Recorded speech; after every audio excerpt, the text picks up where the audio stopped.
All right. Welcome to Forward Future Live. Today, November 7th, 14th. Sorry, 14th. I got the week wrong. 14th. 2025. I am Matt Berman. And I'm Nick Wentz.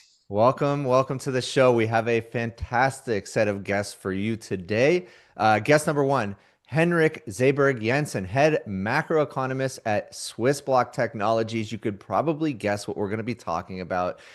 Everything from market cycles, financial bubbles, AI infrastructure build out, and the economics around it. Super excited for that chat. Guest number two, Kuo Zhang, president, Alibaba.com. We're going to be talking about global B2B trade, AI powered commerce, what happens when agents are purchasing on your behalf. Guest number three, Cameron Berg, research director, AE Studio, talking about AI consciousness, alignment, and what AI driven development might look like. But first, Nick, let's talk about some of the biggest stories this week. Yeah, by the way, quite a guest lineup. Very diverse. We're going to get into a lot of good subjects here.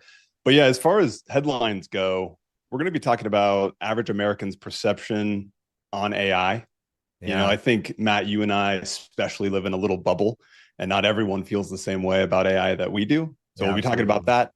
We'll be talking about platform risk, how the app layer is potentially getting crushed. We'll also be talking about models and other things. But let's start off with the average American's perception of AI. So this tweet is from the All In Pod, and Brad Gerstner says AI is becoming deeply unpopular in America. Silicon Valley is losing the battle around AI, and in this case, he means the perception around AI. And doomers are now scaring people about jobs, etc.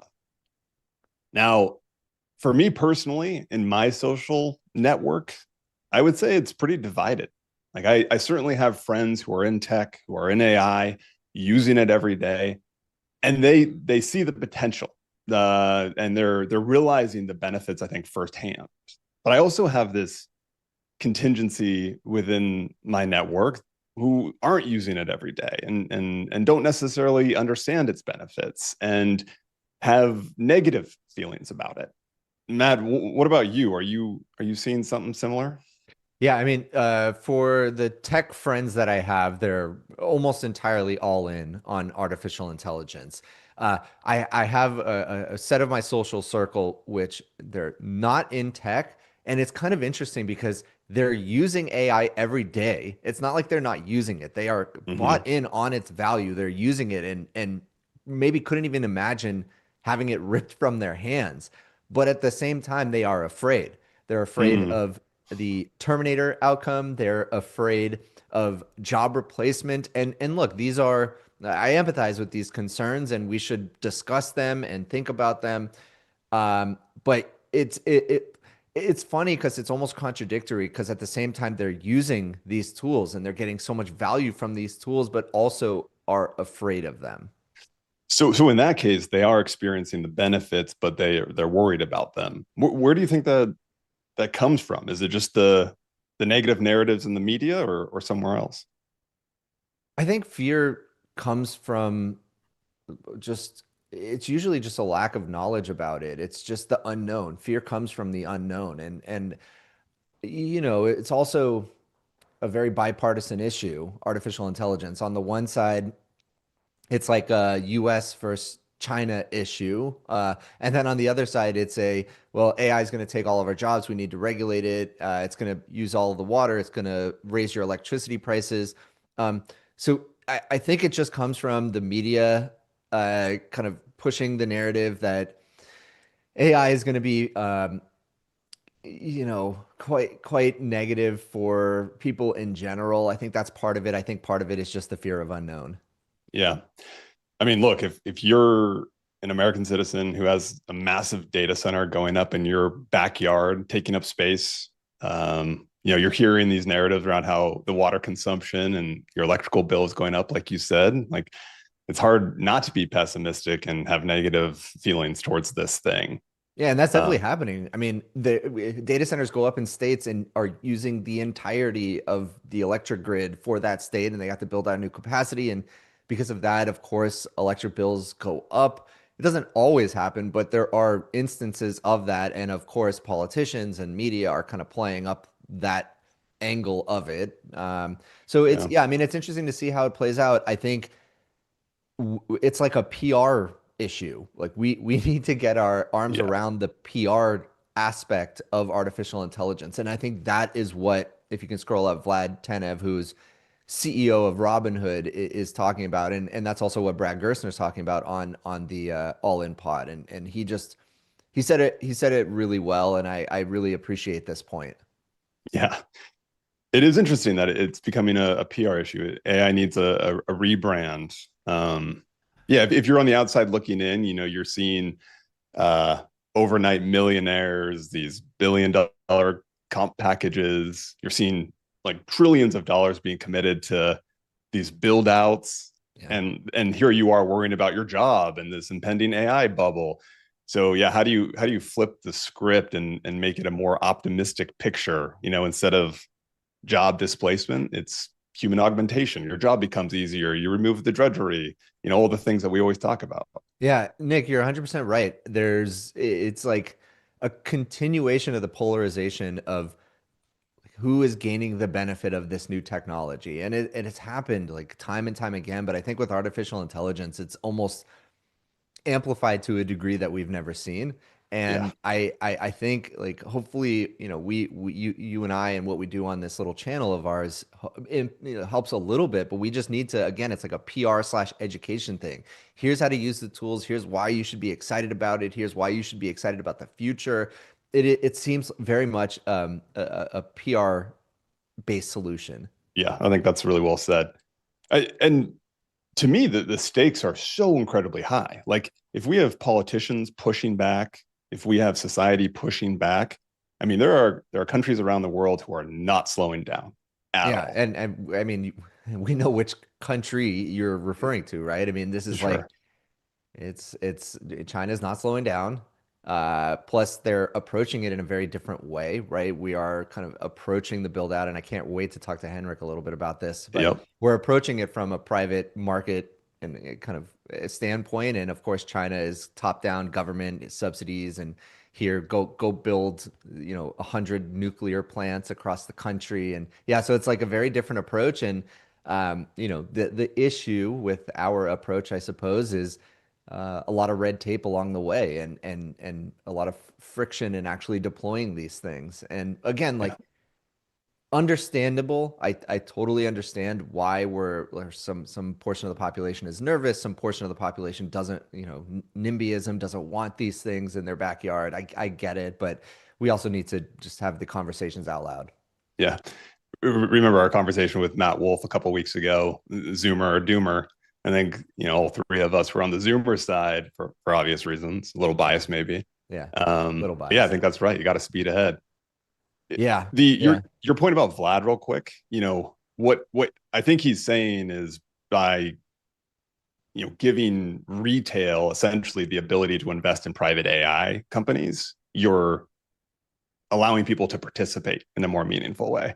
And like maybe that's great. I think that's awesome. That's certainly one way to like help people get some skin in the game. Are there other ways? Like yeah. I mean, UBI. they talk, I mean, well, the whole like famous or kind of the thing that happened, I believe it was only last week. Sarah Friar, CFO of OpenAI, talked about, she said backstop. The Mhm. government should backstop AI infrastructure build out. She didn't actually mean that. She clarified what she meant by that. But I think there's an opportunity for public-private partnership here. And again, like excited to talk to Henrik about this because this is not my expertise at all. But if the US government did help us deploy infrastructure and individuals got an ownership stake in it because of that, that's interesting. That's super interesting. Well, speaking of Henrik, That's been now's not a fun. bad time to bring on our first guest. What do you think? Yeah, let's do it. Bring All them on, right, please. Alex, please bring on Henrik. Hello, Henrik. Welcome to the show. How are you? Thank you. I'm great. Sitting out here in Marbella. I'm actually staying outside. Being a Dane, you just clinch to every moment where you can sit outside and enjoy the weather. But so I'm trying to stay. That's why I'm also like a little warmer dressed because it is a little chilly here. Yeah, that is not my reality. I have sideways rain, 40 degrees. It's not a pretty picture. But thank you so much for coming on the show. So just to kick things off, you have over 2 decades of experience studying large scale economic patterns, financial markets. You're a TED speaker, published author, and you've been frequently featured in publications like Forbes. So you know a thing or two about what we're going to be talking about today. Um, Tell us a little bit more about what you do at Swiss Block and how you actually got into this line of work. Well, actually, I am a macroeconomist from I have a master's degree in economics from the University of Copenhagen some 2.5 decades ago. I worked as a consultant for many years, and I had then come into the financial world through my own investment, and then also trying to see if I could do things better than what I see traditional financial institutions do. I pretty much understood after the financial crisis that you have to understand business cycles because those were the only ones that really got the crisis right. Everybody else was kind of just running over the cliff.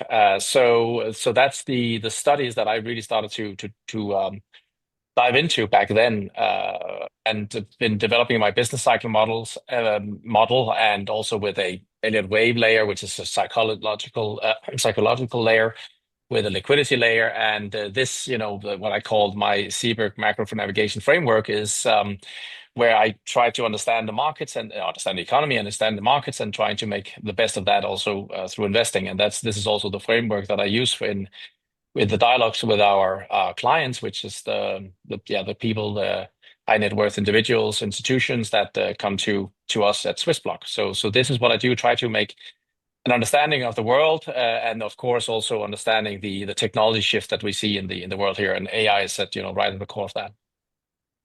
So, Henrik, like obviously over the last 2 weeks, there's been a lot in the media about AI bubble and are we in a bubble? And so that's where I'd love to start with you.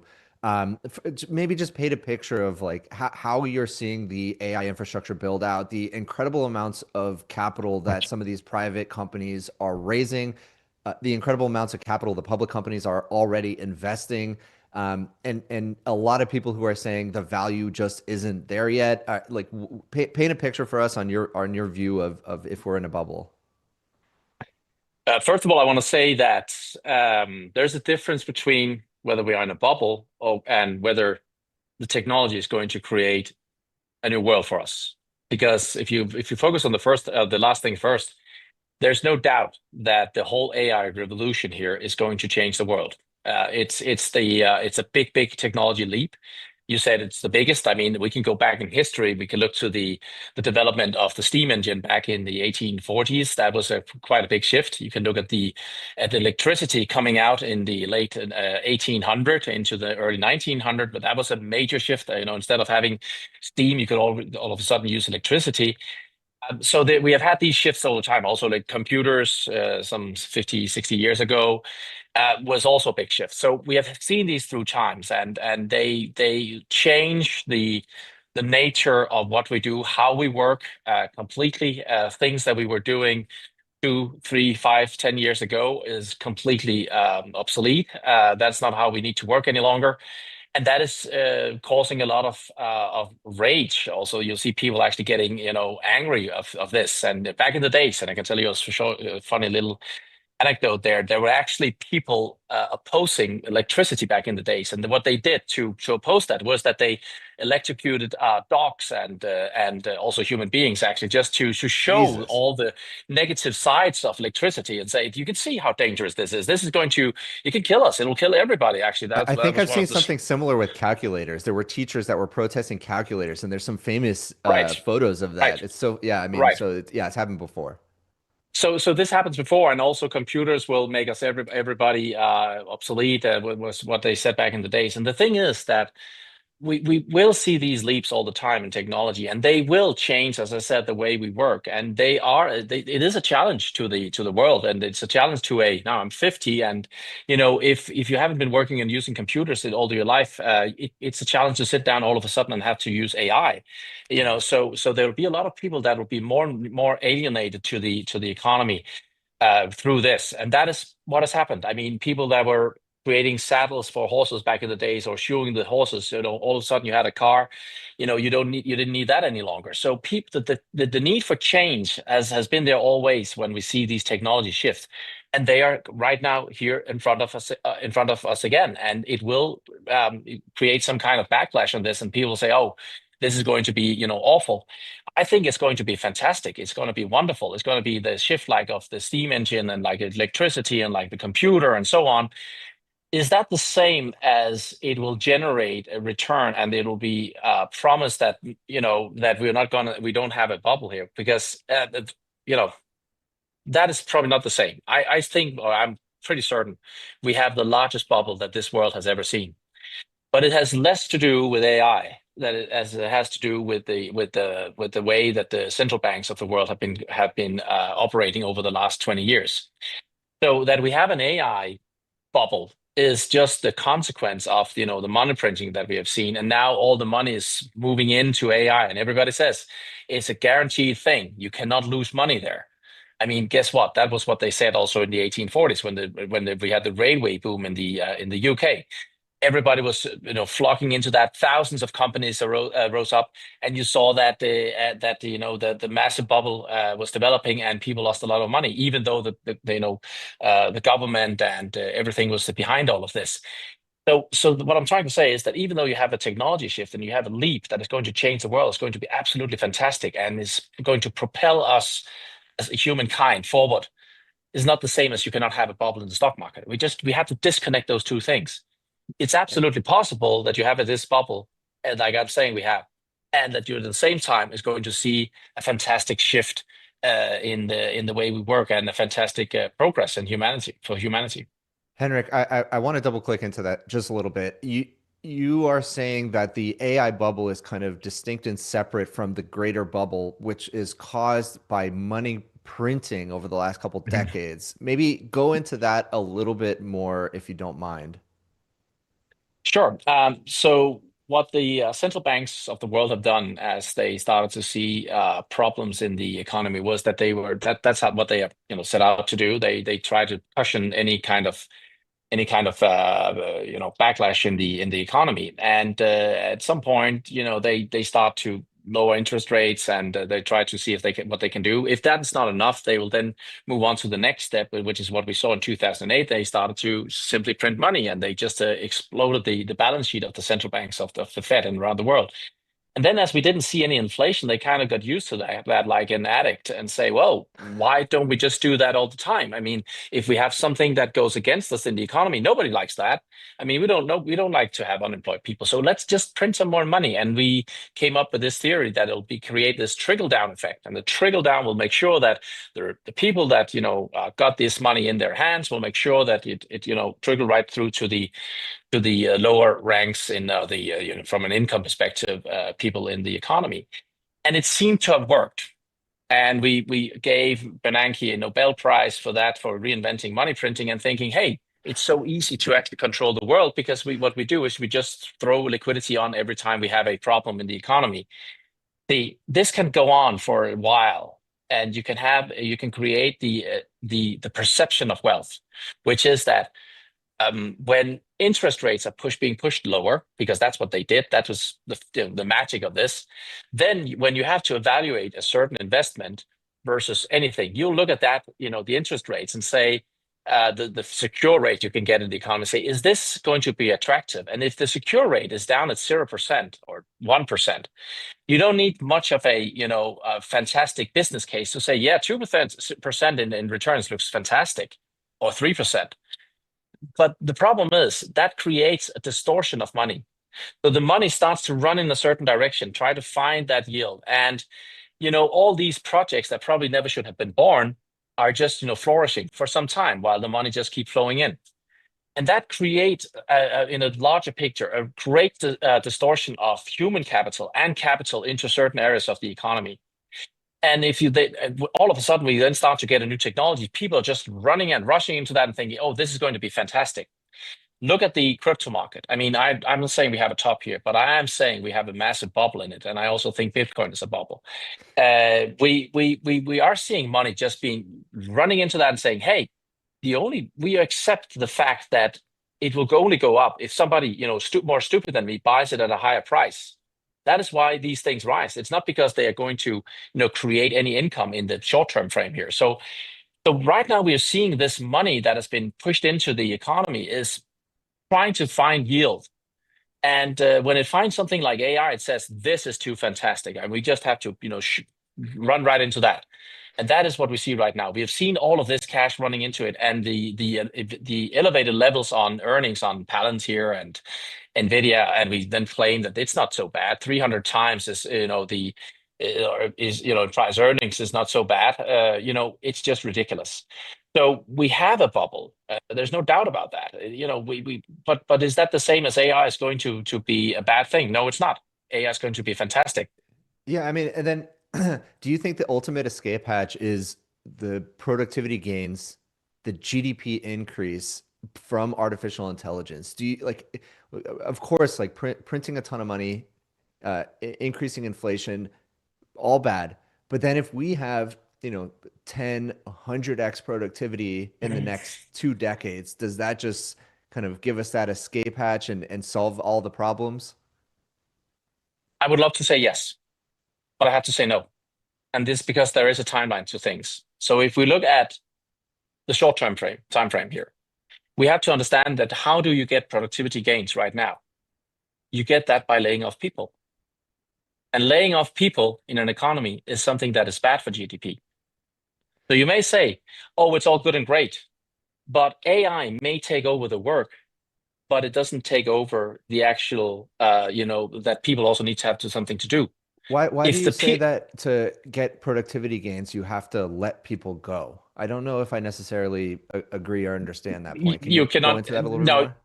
Yeah, so if you have something, for instance, if you have somebody who's sitting during work and today he can then utilize his, the AI. If there's nothing for him to do more than what he does today, then you can have as many times productivity gains. It doesn't help him. I mean, because if he has to sit there and do this work, you can make him 10 times more effective. But if the demand doesn't come in, then it doesn't help. So there needs to be a demand also. That's what I'm trying to say. If there isn't a demand from the economy, and the demand comes ultimately from the consumer, which is the one that you are actually risking to lay off. We see that businesses are right now saying, oh, we can actually handle this by just applying AI, and fewer people can do it. That's just not a good thing short term, because the 5 people that you lay off, they will not be able to consume the next month, or to consume to the same level. So the whole perspective of productivity gains is from a business perspective only, if the demand comes in. But the problem is the shift in technology will lay off people. Can you see what I mean? Unless you get double the demand, you will not see that the productivity gains is going to help you, because the people that is going to consume are going to be laid off in the broader picture. I think that's still potentially to be seen. I was at a dinner last night with a bunch of AI leaders, and specifically they were saying, hey, the teams that are leveraging artificial intelligence in my company that are able to be incredibly productive, the last thing I'm doing is laying off those folks. What I'm actually doing is doubling down. I'm hiring more people who can leverage these tools. And of course, there are going to be a set of jobs, like I think customer service is a great example, that are really transformed and maybe go away completely. But those people can be valuable in other areas of a company. But you jump into a conclusion that you say they can be valuable in other areas. What we're actually looking at, and I will just challenge that, is that there will be people that will do a fantastic job and do the jobs of 10 or 20 people. But there are areas also where AI will take over so much of the job functions that we have, that it needs a whole reset, not a reset, but it needs changes of capabilities, and also how the operation and the organizations work. So that people that the business leaders there or whoever you talk to are saying, yeah, we may be able to lift our capacity with X amount, but if they cannot fill the capacity, it's down to demand. That's what I want to say. It's down to demand from the consumer, and this is what has been completely forgotten in this conversation right now: is that you are looking at a population right now in the U.S. that is under pressure.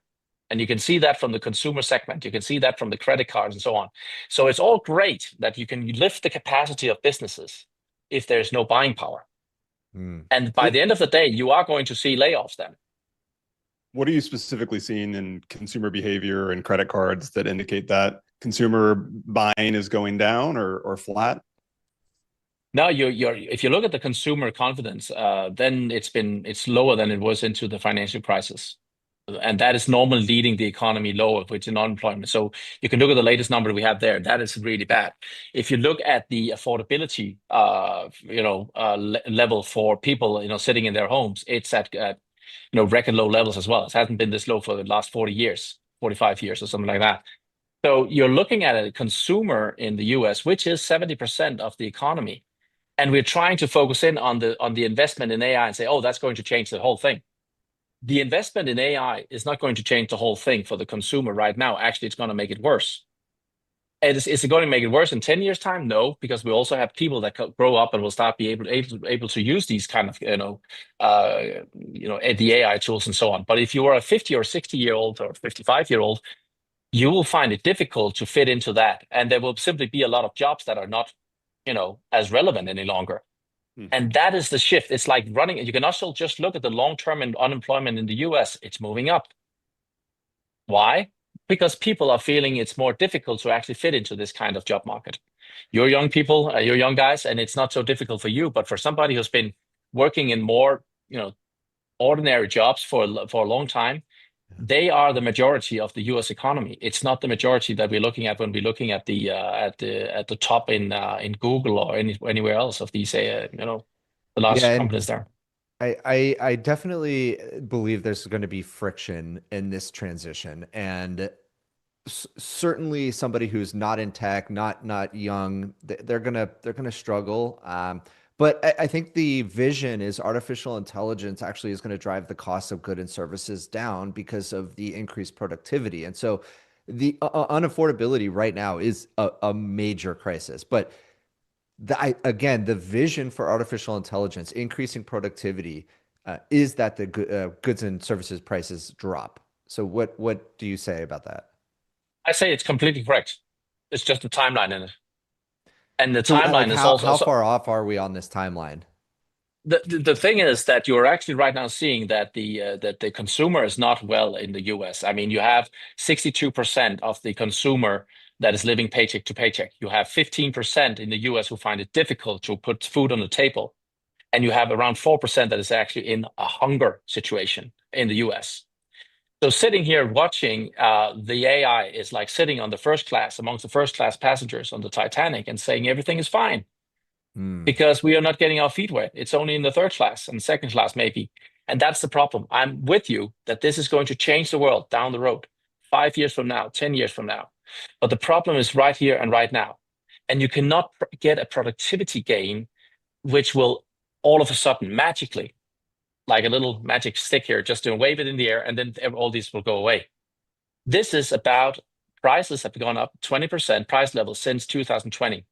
This is about housing affordability in the gutter. This is about the US housing market in the gutter. You have fewer existing home sales than you have had the last, I don't know how many years, even when the economy, the population was much smaller than it is today. This is a significant weakness that there is amongst the US consumer right now. And this, whether we're focusing on AI, that is going to be the greatest technology leap that we've ever seen, is not magically going to turn this to wave that away. That is the confusion that I think is in there right now, and I think that is what we're going to see.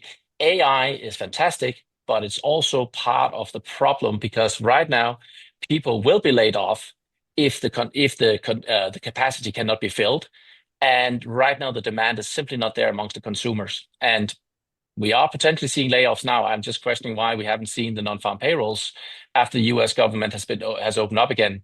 We know the U.S. administration, they have them, but they don't want to let us know what they are. Are you referring to some of these big tech companies doing massive layoffs? Not so much the tech company. Again, the 55, 60% of the US economy are small and medium-sized businesses, and actually are smaller businesses. So it's not about, again, it's not about the first-class passengers on the Titanic. It's about the real economy in the US. I know we like to talk about the other part, but that is not what will be saving the world from that downturn that I see. So I'm talking about the general picture of the U.S. Population right now, and there are significant slowdowns in the U.S. You look at the truck sales in the U.S. Also, you'll see that is coming down strongly, and you only do that. Construction is a big thing. You can't take AI and all of a sudden you just do something magic there. You need people to work with that, and the only way you'll get that to run faster or higher is if there's a demand, and demand comes from the US consumer. This is what is so forgotten right now in the US as I see it and elsewhere in the world. We're so hung up on everything we see on this fantastic new move that we see in AI and ledger, blockchain and all that. And it's all fantastic, but it's unfortunately not something that can help us in the next 1 to 2 years. It will help us a lot over the next 10 years. So if this AI bubble is really an everything bubble and it's imminent, what are the monetary policies or financial levers that you would encourage governments to take right now to nullify the effects or at least reduce the effects of an impending bubble?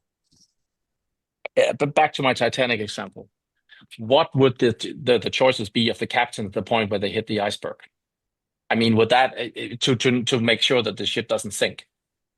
There is a certain when you reach a certain level of a negative feedback loop in the economy, then there's nothing to be done, unfortunately. And the only thing you can say is that, yes, it would be nice that if they have cut rates earlier. I think they should have done that a year ago, and they should have been more focused on the leading indicators of the economy instead of something that looks backwards. Inflation is a backward-looking indicator, which they follow. So they should have done something more significantly at an early point in time. The problem is that the Fed has unleashed this bubble on the U.S. as well, in the U.S. and everywhere else in the world with all this money printing. That it's not inflation that's the problem. The Fed is afraid of the bubble that they have. They can see it's a bubble, and they don't want to fuel it, and that's why they have been holding back on this. But that is punishing the consumer of the U.S.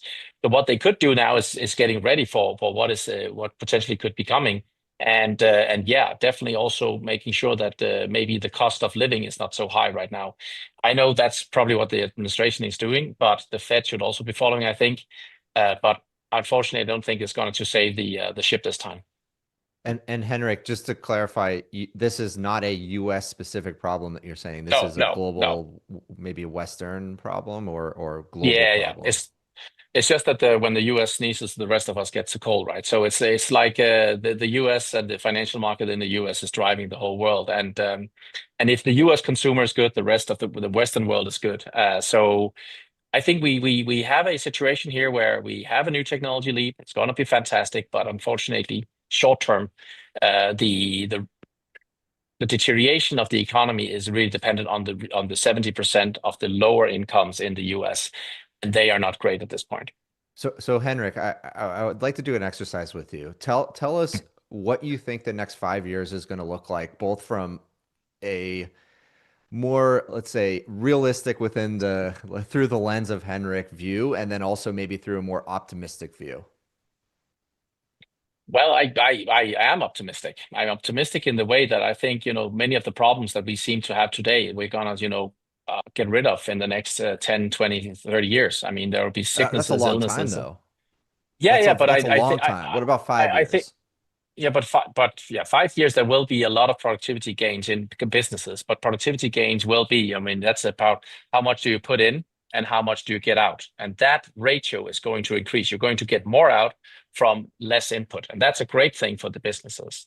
So it's about the shift in the economy. How fast can you actually shift the capabilities of the, let's say, bottom 50% of the U.S. employment force of employment?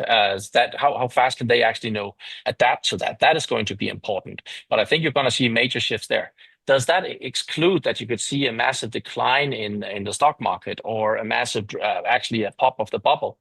It does not. because that's a completely different timeline we're looking into there. So I think you're going to see that the stock market is going to soar into a new high here soon, and there will be a euphoria. Then you'll see the pop of the bubble, and the next 2 to 3 years is going to be really bad, and then the world will be reborn, so to speak, in a new upswing where AI technology and all that will be the driver of growth for the next long time. What are the data points that we should be looking at to get a better sense of when all of this will unravel? What are you looking at specifically? What are the indicators? Short-term yield spread, and also the initial claims in the labor market. They are very low at this point here, as far as we know. We haven't seen them for the last 6 weeks, so we need to get an update on that. But I would look at if you look at the labor market already, I mean, there is a focus on the unemployment rate. If you look at the number of people unemployed, then that has been going up quite strongly. And so these are the indicators that things can has started to develop already. And the initial claims on the job market will be some that will tell us on a more short-term basis whether we are going to see some bad things develop. And then on the bonds market, the bond market is really big, sending us all the signals we need actually. But if the short-term yield starts to drop fast, which we actually to a certain degree start to see the 1 month yield do, then that's a problem. And we should also be looking to the private credit market, which is one gigantic disastrous event to happen in the future, just like the subprime in 2008. So there are indicators there. We just want to focus on this positive side, and I want to do so too. But I think the short term will dominate the picture for the next 2 years. Henrik, we have you for a few more minutes. I'd love to spend time on the AI infrastructure build out and kind of the economics around that. Alex or Nick, would you mind pulling up that infographic from Bloomberg? So as they're doing that, I'll describe it. It's basically, here we go. Maybe we can zoom into that a little bit, but basically, there's this infographic that Bloomberg published showing NVIDIA essentially kind of interweaved with every other AI company, whether it's ownership, stake, investment, purchasing chips, selling services, and they're all interconnected. And I know right before the show we were talking about this, but maybe just give us your thoughts on this and then the broader infrastructure build out happening in artificial intelligence right now. Yes, I said also prior to getting on live here. I mean, I'm not sure. I don't know how much of this is correct. And if you say that it is correct, this is how it works. Obviously, then it shows us it's a very concentrated thing. It's something where there could be. I don't know how this is all going to work out, but it would be better if it was something that was not as concentrated as to these few companies. Obviously, I think they can be the driver, they can be the spearhead, but we could also fear that there are some things that are, resurfacing of money, and it makes it look even better than it probably is. I'm not saying it is like that, but I could fear that. And we know into all bubbles, which we also have now, we always see some kind of fraudulent activity. We saw that in 2007. We saw that in 2001. I'm not claiming that that's the case here, but when money starts to cycle around like this, there could be an opportunity for some to do something like that. But would be better if this was broad based.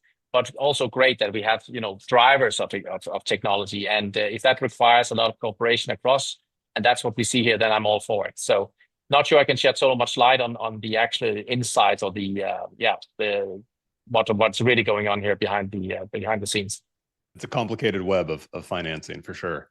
Well, maybe let's switch gears a little bit. And Matt asked you a similar question, but I am curious. You mentioned you think AI is going to change the world, and yes, you want to make the distinction between an impending bubble and the benefits that AI will provide. So, do you think that AI could be an actual silver bullet for abundance and prosperity? Is it more complicated and nuanced than that? How do you see AI affecting and benefiting just the average person, long term? Let's say long term. So, if you look at the success of nations over the long term, you will actually see that what it's called gross factor income, which is really how much productivity can you get out of any input you have into the economy, whether it's going to be a human input or capital or whatever it is. for the countries around the world who's made that, been able to lift that, those have been the ones that have been leading the world. It's been the French before, it has been the UK, and it's now the US. And the US has a fantastic setup with that, also with the universities, and you are you are the leaders of the world when it comes to that, and bringing that up. I see that as a contributor to that, and we're going to see AI going to lift, as I said, productivity to tremendous levels. And we're going to see, I mean, I use it already, and my productivity in many areas has been lifted. I can see that we're just touching, the not even the tip of the iceberg here. It's like the first, snowdrop on up the iceberg. It's nothing what we see right now. This is so big that over the next 100 years we'll feel the effect of this. I'm certain. So it's going to be big. But yeah, I think did that answer your question? I don't know, Joe. What was the second part of it? No, absolutely. It's nice to hear a little optimism too, and some realism at the same time. No, but I mean, as I started out by saying, it's again, if you look back in history, you can see the road of technology leaps that have simply just brought the world forward. And as I said, it was the 1840 with the steam engine. We may think today that's nothing, but hey, it actually made the locomotive possible, so we can cross the world, across the country in the US as well. You could build out that the railway system there, which was fantastic. Electricity, fantastic technology leap. Computers, the car, and so on.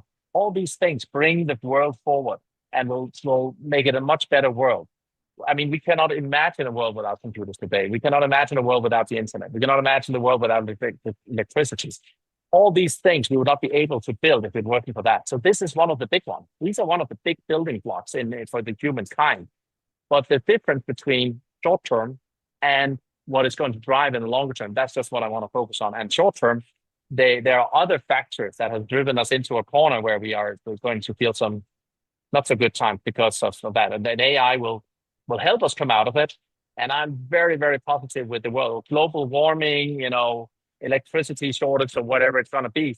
I think we're going to solve some of these problems because of AI. All right. Well, I'm glad we got to end on an optimistic point. Henrik, thank you so much. This has been fascinating. Please come back again. Thank you very much for having me on. We'll drop all your links in the chat. Thank you, Henrik. Yeah, wow, that was really cool. Yeah, learned a lot in the brief 25 minutes. That's for sure. We'll have to have him back on in 6 months. See how the world has changed. Let's go through some news. Yeah, for our next Alex, guest. if you wouldn't mind. All right, so Yishan, he is the ex-CEO of Reddit. Yeah, I remember that. Yeah, and yeah, let me read most of this, and then we'll talk through it, because this is something we've talked about a lot on the show. So he says, my AI investment thesis is that every AI application startup is likely to be crushed by rapid expansion of the foundational model providers. App functionality will be added to the foundational models offerings because the big players aren't slow incumbents. It's wrong to apply the analogy of fast startup, slow incumbent here. They are just big, far more than with any other prior new technology. There is a massive and fast-moving wave that obsoletes every new app almost as fast as it can be invented. There is almost no time to build a company and scale it. There are two ways AI application startup founders can make money.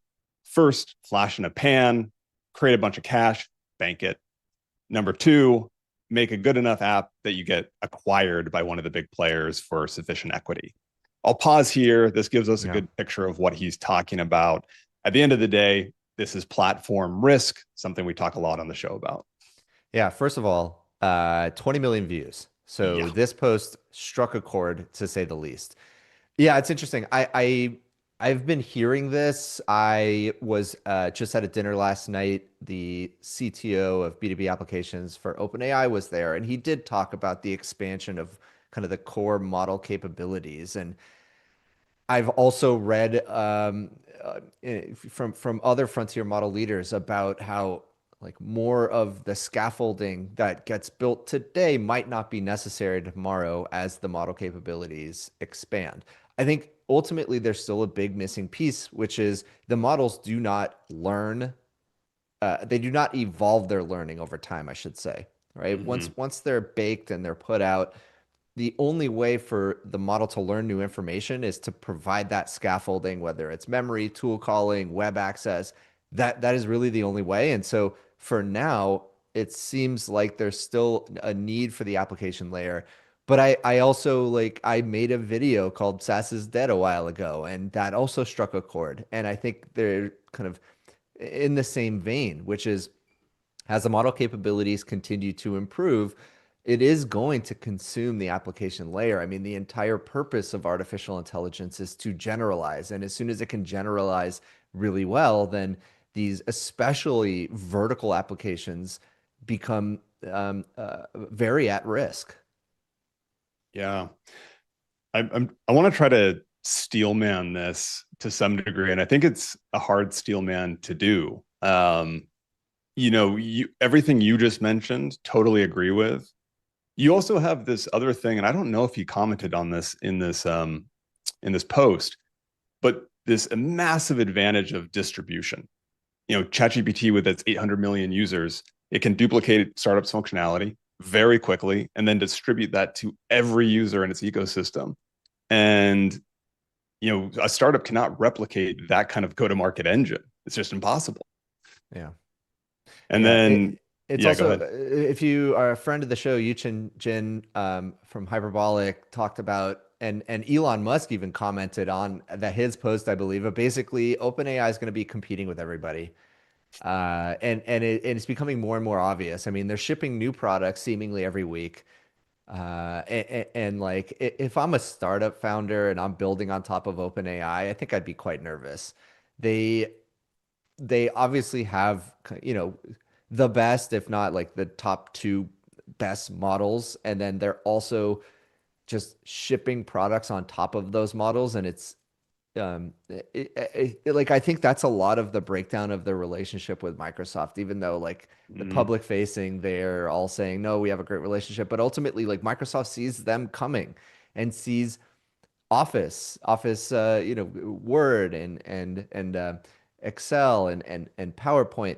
All of these products are seemingly going to be challenged by OpenAI's AI-powered offering. So it's such an interesting dynamic to see, but I do believe OpenAI is going to eventually compete with everybody, and not just on the consumer side. They're competing on the enterprise side as well. I mean, they're certainly going to be competing with Apple with whatever device they're coming up with Johnny Ive. Mhm. They're definitely going to be competing with Microsoft as they just continue to build functionality on top of their proprietary models.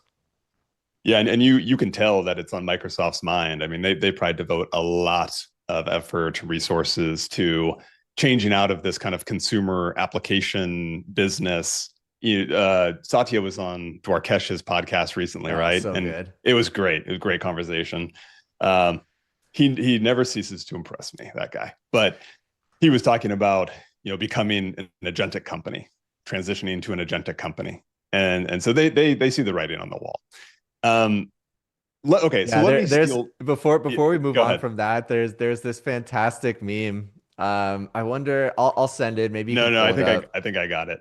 So it This was one. like, let me see. Oh my God, you knew it. Yeah. Yeah, so Yeah. good. So Dylan, what level of access do you have to OpenAI's IP? All Satya, of it. all of it. And then, Dylan's face. Yeah. Amazing. That's Oh, it. Oh, okay. okay. Interesting. I mean, Interesting. it's just like Satya is, he's cutthroat. He's not messing around. I think the benefit that Microsoft has, the benefit that Google has, they are printing cash in other areas of the business. They don't need to Mm, go out and just raise tremendous amounts of capital to invest and build out the models, build out the infrastructure. They have it. And so they're diversified from a revenue perspective and thus de-risked in that sense. But yeah, no, I guess like back to the point, Satya, I mean, he sees what's happening. He's probably seen OpenAI coming for them for a while. oh yeah, he's ten moves ahead. But Matt, what you just said is so important, and I don't think it gets talked about enough. Google and Microsoft have diversity in their revenue. They are self-funding their AI projects. That allows so much flexibility, not only in terms of how much they sell their AI products for, but in terms of how they're capitalizing them. And that's very different from Anthropic and OpenAI. So that's an interesting one. Yeah, well, OpenAI, Anthropic, they're just raising tremendous amounts of capital. And actually, they're going after the market in a very different way, right? There were True. reports that, well, it's not even reports, it's kind of, I guess, leaked information. OpenAI is very much a consumer-based company. They are selling to consumers. That's where the vast majority of their revenue comes from. Anthropic, on the other hand, it's like much more API based. They're not kind of deploying a suite of products. It's here's our API and go build on top of it. And so they're serving the enterprise. And Anthropic aims to be profitable quite soon, and their revenue growth is maybe even faster than OpenAI, if I remember correctly. OpenAI is losing a tremendous amount of money, so I think it's a function of like what part of the market are you serving? And then I read something, but I don't remember the details, but there's something about the efficiency of the models that Anthropic is building. So kind of on a cost per token basis, Anthropic's models are just less, and they're very valuable, and so they can charge more. It can be competitive, but also they're paying less for them. Interesting. I had not heard that. Okay, let me steel man this with two ideas real quick. Let me hear what you think about this. Yeah, then let's bring our guest on after that. All right, perfect. All right, so there could be a future where these big labs don't want to serve every niche, and the niches that are super specialized, have a lot of proprietary or sensitive data, maybe they just don't touch. So as an example of this, clinical trials. For clinical trials to be more expedient, to be safer, to be more effective, is that a world that OpenAI and others want to get involved in? I think the models, like the ultimate goal of artificial intelligence is to generalize. And so I think there really isn't an area of the economy that OpenAI doesn't want to play in. Maybe they can't yet because these models do require custom data, proprietary data, expertise that they don't have. But ultimately, if these models generalize past a certain threshold, like there is no part of the economy they cannot go into. And so I think that's kind of the vision that Sam Altman and leaders at OpenAI see. It's like, okay, well, in the interim, you guys can build on top of us and help us deploy into these different verticals within the economy. But at the same time, you're essentially helping us generalize our models to the point where we're not going to need you anymore. Right. Yeah, I was going to bring up that Greg Brockman interview, but you did it for me. Yeah. So, I mean, I think that's a very fair point. We'll see how this unfolds. The other argument is just the implementation of AI at enterprises. It's always messier to implement new technology, let alone something that is super intelligent. That's going to take time. But you give it enough time and anything's possible. All right. Yeah. Let's bring on our next guest. Up next, we have Kuo Zhang. He'll have to help me with the pronunciation there.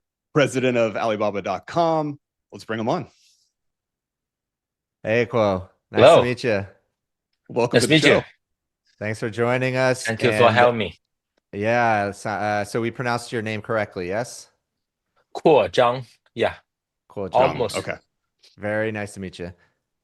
All right. So starting things off, you have been president of Alibaba.com since 2017, I believe, which is the world's largest B2B platform, serving over 50 million small and medium-sized businesses from over 200 countries and regions. So you've been there for a little while. Tell us a little bit more about your role just quickly and how you've seen Alibaba.com change in those 17 years. Actually, I've been here for almost 8 years. Okay. So my experience that I start my journey in Alibaba since 2011, and I start my position in Taobao and Tmall, which is the domestic B2C area. And since 2017, I joined Alibaba.com, which is kind of a global B2B. And during that last 8 years, I think we at least experienced 3 change, a paradigm shift. The first is from PC to mobile. So back in 2017, actually, majority of the work on the B2B side is on PC. And then we start kind of the mobile application development, and now 80% of the traffic is moving from PC to mobile today. And since the more and more the younger generation, the younger entrepreneurs join Alibaba.com, actually they are into working anywhere, actually use the apps to link to the world supply chain. I think the second paradigm shift is from the yellow page to transactional platform. So we now enable the trustworthy order protections, the payment, the logistics. Now we enable at least 30 million orders a year and about 60 billion US dollars GMEs transactions a year as well. And that actually at least increased 10 times for the past 7 years. So I think now the biggest move, our biggest paradigm shift is AI. So we believe that AI can change the B2B world more than actually the consumer or the internet world. And I think during the conversation that we have, we can explore more. Yeah, and I mean, obviously, this is something we're thinking about quite a bit. Agents, both browsing the internet, but also purchasing on our behalf. And so, like, paint a picture initially. How does Alibaba see commerce changing in this new agentic world? Sure. So actually, today we are at a Co-Create event at London.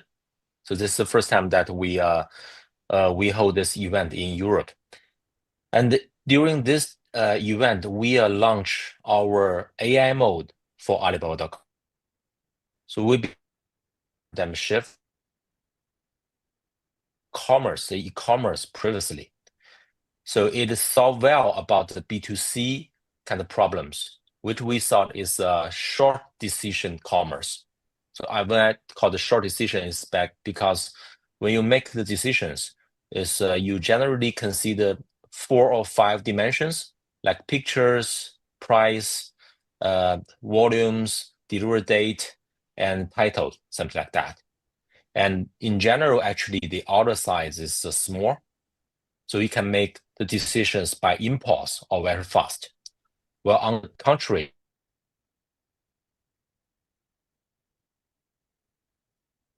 Oh, I think we lost your audio. Nick, can you hear him? I cannot hear him. No. how about now? Yes. Oh, there we that's go. Perfect. Yeah. Mind Okay. rewinding just about like 7 seconds. Yeah. So did you hear about the short decisions on the long decision part? Yes. Okay, so we just finished about the short decision part. And the long decision part, all the B2B orders, you can think about Alibaba.com. In general, our kind of average order size is $3,000. So it's expensive decisions. And also the dimension that the people need to consider are much more richer as well. So if you will buy a bag for yourself, you consider about 4 or 5 dimensions that can make the decision. But if you're sourcing a mountain bag for your business, so you need to consider the products info, the factories kind of capability info, and also the internet info as well. So previously, if you do it in how to say the e-commerce, you do the search and you communicate with the suppliers and you search around internet and to gather that kind of rich information, you need to take for weeks.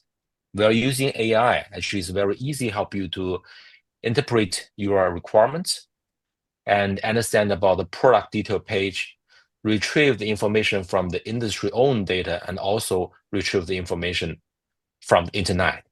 And actually, the weeks of kind of this back and forth work now using AI, it can change into tens of seconds or tens of minutes. So I think that is a complete change of the global sourcing experience. So from the kind of manual website before to an agentic sourcing engine today. So that's why I think that B2B actually has a huge room to improve by the power of AI. Well, can you talk a little bit about like maybe give us an example of a business, that type of business, and then what they would be purchasing through the platform of Alibaba, and then how that looks kind of after this agentic commerce transition? Sure. Let me still use that kind of mountain bike as an example. So if you are a kind of, let's say, a brand owner, you want to build your own mountain bike. And previously, you go to a search engine or you go to a kind of a website like Alibaba.com, you key in the keyword like mountain bike, and then you get tens of thousands of listings, right? And you go through that listings, pick, let's say, the top 20 that you have interest in. And then you go to that website, go to that product page, read it, and select 10 of them and start to communicate with the suppliers. And remember that you do global sourcing, so suppliers all over the world, different time zones with different language. And you need to confirm each of with them, do they support this kind of a material, this price, with this MOQ, and this delivery time. And also the others, including the payment terms, the Incoterms that will go later. But this conversation requires back and forth. And the buyer themselves need to get Excel, a spreadsheet, to record everything. That information he cannot get the search engine, he need to ask for the suppliers or retrieve that information from the internet and compose that spreadsheet. And this, in general, takes 4 weeks. Okay? And now what do you do with the Alibaba.com AI mode is that you can upload a file to describe about what you need. And then we use AI to kind of generate a workflow for you, ask you a few kind of follow-up questions and execute on your requirement. And it will generate the table as you go. And if you think of something new, for example, I want to know which product has the best ratings on Amazon or other platform, and then the AI will retrieve that information and add it back to it as well. And you can still ask, I want to know the landed price, which meaning that including the custom tax and the logistic as well. And then AI can help you to calculate based on your MOQ, based on your ask and delivery date, and then can calculate the price for you. So now you can get a full list of your chosen suppliers with the right price, materials, MOQs, with the right delivery time, and with the landed price. And for that part of job, take 4 weeks. And now you can interact with the AI mode and get the result within probably 30 minutes. So I think that's a completely game changer. And also, this is one of the problems. We call it who can make this. So in general, say you have an idea, you just want to find the right partners working with you. The other set of questions like, what should I sell? So I want to find the next big thing, or I want to find the next bestseller. So I have some kind of, in general, ideas. And then I need to refine that ideas, do the market research, do the competitive analysis. And that kind of job can be helped by this AI mode as well. Since the AI mode can help you to reach the internet information and reach to the Alibaba.com transaction information and see the trends and generate actually a report for you to make sure that you understand how you can improve the current product and find the next bestseller. So who can make this and what should I sell? Actually, AI can help on both of these type of questions. And these are the questions that entrepreneurs, when they start doing a business, this is the most asked questions. So these use cases make a lot of sense. You have sourcing, you have research. These are huge time savers. Do you see a world in the near future where there's also agentic purchasing happening on Alibaba.com? Mm-hmm. So when we talk about agentic purchasing, so I want to a little bit specific. So if we talk about agent make decisions for human, I don't think that in the near future that we're going to see that, since in general it's a kind of couple of thousands or maybe millions of decisions that the human need to be there to hit the button. But if we talk about that, we automate some of the process. For example, when the buyers and the sellers start to negotiate the contract, so they started online at first, and at some time they can come to a conclusion. Then they go offline to generate the PI information and upload it to the platform, and so on and so forth. We believe that process can be automated by agentic.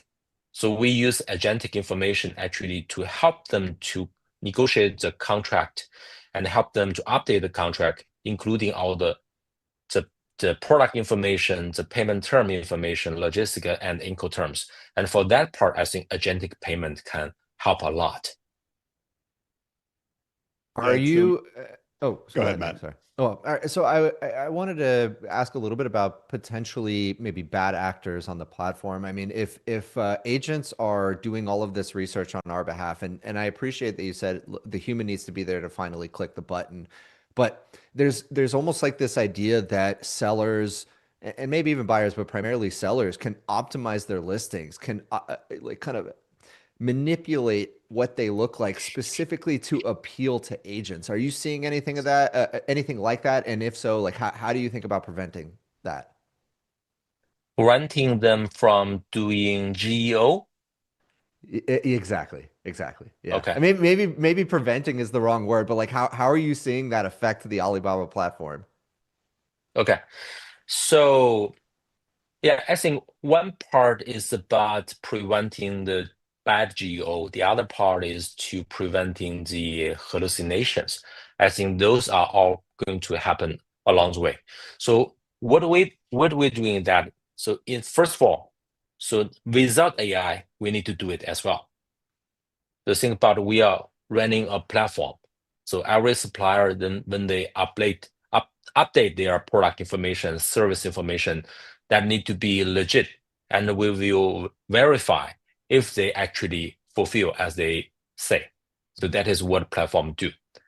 And also, when we talk about the kind of hallucinations, so something that we are doing that to prevent, the first thing is that we have hundreds of millions of product information, which means that we have density of the data of what the supplier can do, and the transactions on the platform actually improve the density of the kind of data as well.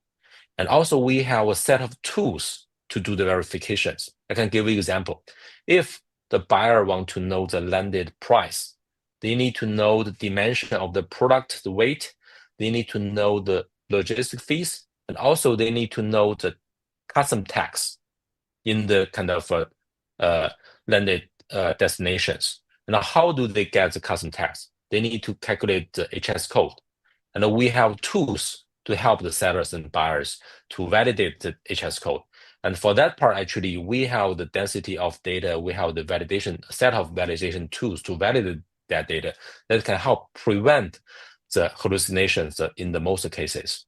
I hope that answers your question.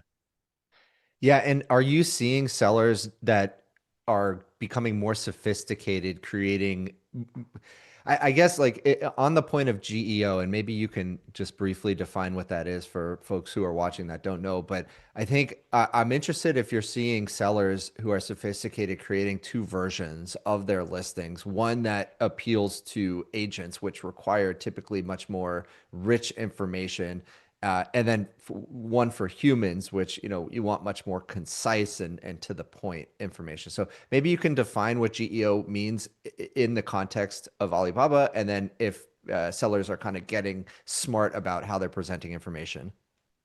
Sure. So actually, we are doing the opposite. So we are telling the sellers. So now the search engine is working a different way compared with before. So previously, the search engine only care about the title, the keywords. So when the buyers search keywords, it will match the titles and the keywords and to get the ranking list out of that. I think we tell the suppliers that is not what's going to happen next. So what's going to happen next is that we give them a structured product detail page.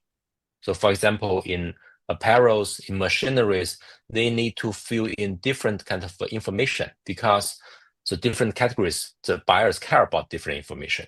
And they need to upload image, or we can help them to generate the image that for their product.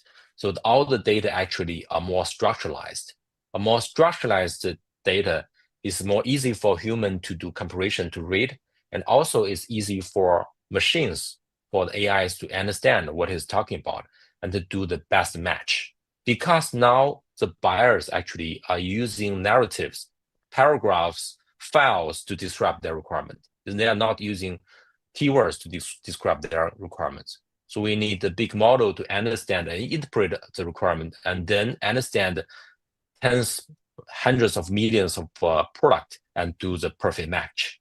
So that is what we do today. So we are telling them what we are expecting of your information. So what the platform do is that we need to validate if they are saying the truth. So if you say you have this material and the quality and the price, and in the end, you need to fulfill with this quality and the material and the price. And that is what we do in daily basis. So with the ground truth checking and with the structured data, actually, we can do a better job on the kind of sourcing part compared with the traditional search engine before. So as this transition continues and there's more agentic sourcing and research and potentially even purchasing, how do you think about the guardrails that you'll establish for third parties? Maybe in the news you heard about Amazon threatening to take legal notice on Perplexity. Perplexity's agents were making purchases on Amazon, and Amazon wasn't too happy about that. So would you limit kind of these agents completely, or take certain precautions when dealing with them? How are you thinking about that world? Especially if it's third-party agents. If it's third party, yeah.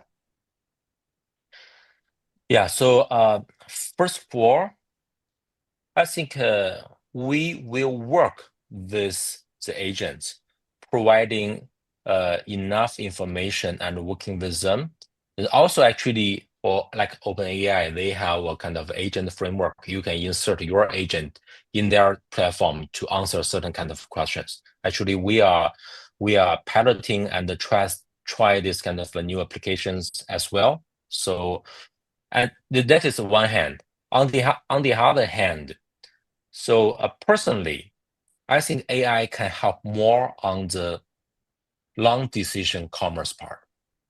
So if you talk about the short decision commerce part, for example, Amazon's business, I don't think current kind of large language model or chatbot can take too much of their market share.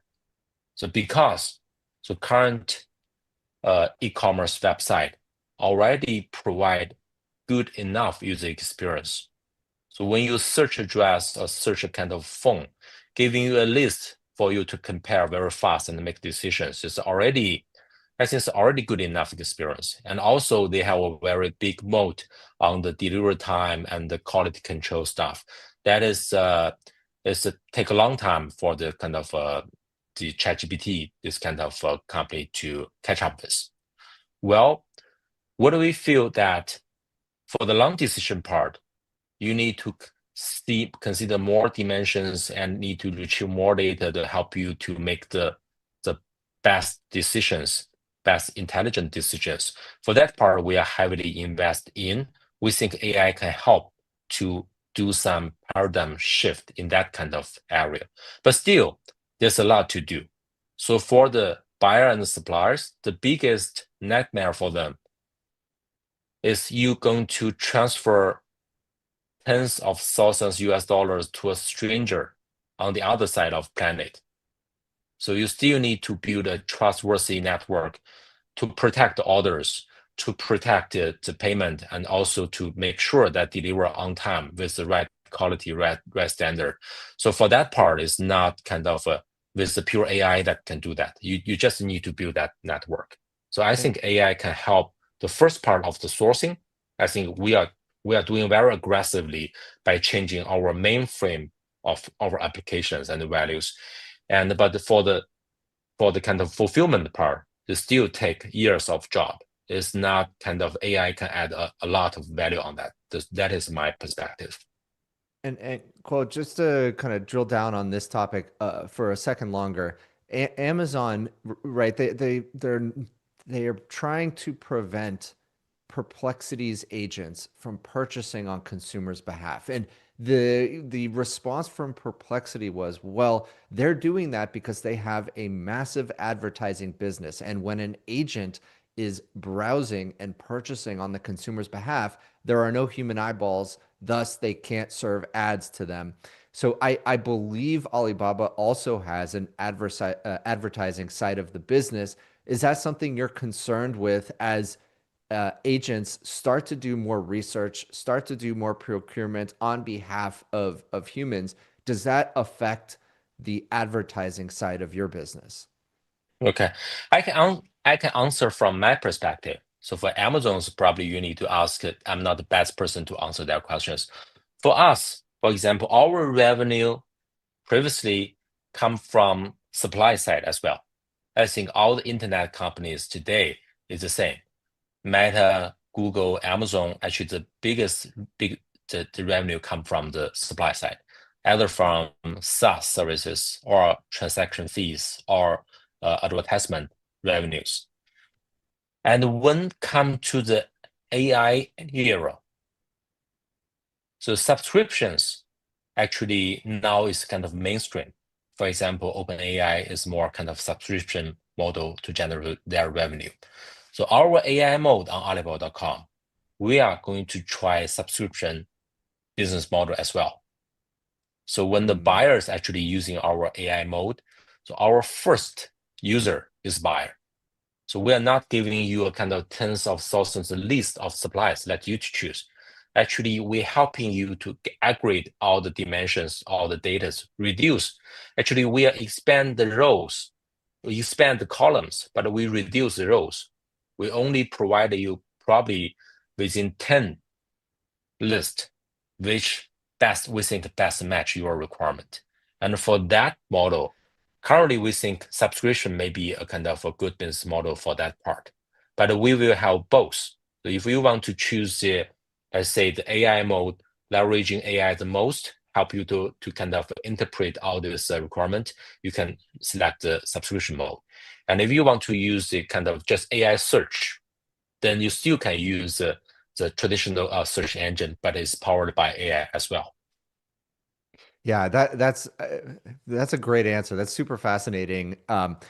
It's like, okay, you're kind of saying, yes, agentic commerce is going to affect the advertising side of the business because there are going to be less eyeballs seeing the ads, but that's actually okay because we have this incredible agentic version of what the kind of typical transaction is, and we can charge a subscription model for that, especially for businesses who are probably more willing than a consumer to pay for a subscription business as on average, let's say worldwide. I think that makes a lot of sense. So changing gears just a little bit, I want to look into the future a little bit and make some predictions. So many tech leaders in the last 6 months have called this year, next year, kind of the year of agents. And then you have Andrej Karpathy saying that this is the decade of agents, meaning we haven't made a lot of headway yet. There's many more significant milestones to be had in the future. Do you think that we're destined to see major breakthroughs in agentic capabilities in the next 6 months, or would you be extending that time horizon to more like a decade, like Andrej is doing? I see. So I heard the podcast of Andrej Karpathy talking about I think what he meant is AGI level of agent probably come in decades. Right. And we see a lot of improvement in AI just for the last year or the last 6 months in dimension of the multi-model and the reasoning capabilities. And we see that the intelligence of that actually increased very significantly compared with last year. And last year, actually, we have a lot of ideas, but when we apply it, we see the intelligence is just not there. The result is not enough, so we don't launch the product. But this year, with improvement of the intelligence of the model itself, so a lot of things make sense. So that's why we launch our AI mode. We launch our kind of multi-model search. And because we already tested and we see online result actually improve a lot compared with last year, and it's better than the traditional search result. So I think it's, to be short, is a kind of different degrees of intelligence. So far it's already ready enough help us to do the transformation for the AI mode for Alibaba.com. But if you said that, will this kind of replace the best agent in the world, and you can only rely on this kind of AI agent help you to do all the things? Probably not. So I can share you another thing, is that we provide similar agent tool for the supplier side as well, helping them to upload product listings, to do the advertisement, to do the kind of conversations or the kind of chat services when they are not online.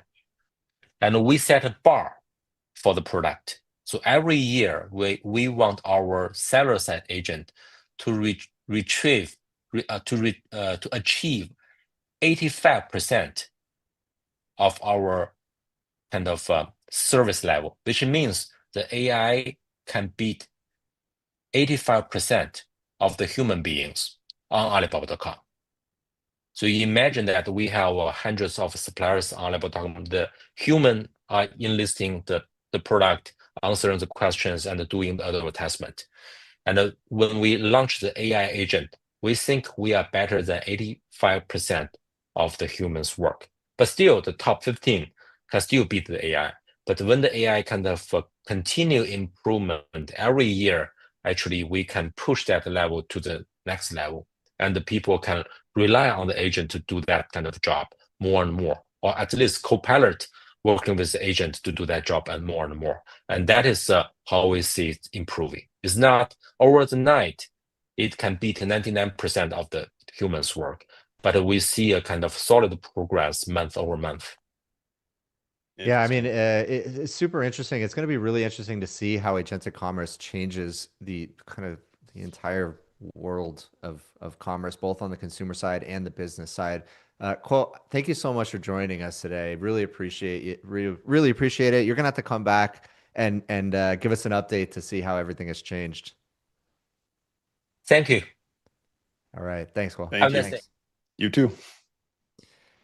Yeah, super interesting, Nick. And it's so fascinating that you brought up the year of agents, because I was at a dinner last night, and a lot of AI leaders, a lot of media who cover AI, and I think one of the big questions was, okay, we're kind of at the tail end of 2025, and was the year of the agent, and maybe I think in some regards didn't live up to the hype. Now, obviously, you know me, I'm very bullish, very optimistic. But I can see where people are coming from, saying like, hey, this wasn't the year of the agent that we thought it was going to be. I think, the decade of the agent, yeah, but if you look at how much we've progressed this year, it certainly does seem like the kind of infrastructure build out, not the hardware infrastructure, but the actual scaffolding to build and deploy agents and actually have economically valuable work accomplished by those agents, that is well underway, and a lot was accomplished this year. Yeah, I think that's really well said. AI is certainly an area of hype. It seems like there are some missed expectations across the board. But to your point, a lot of progress was made, maybe not as significant as we had hoped. That's why I gave them a little pass and kind of let it bleed into next year too. Yeah. But we'll see what happens. Yeah, but it's interesting because maybe our time scales are just like completely off, right? I think so. Can we not forget that it was less than 3 years ago that ChatGPT came out? Look at all the progress, and it's like, why don't we have a artificial super intelligence already? It's like, I need all it right, now. give it. Yeah, I know. Of course, we need everything now. It's literally been less than 3 years, and AI has already completely transformed multiple industries.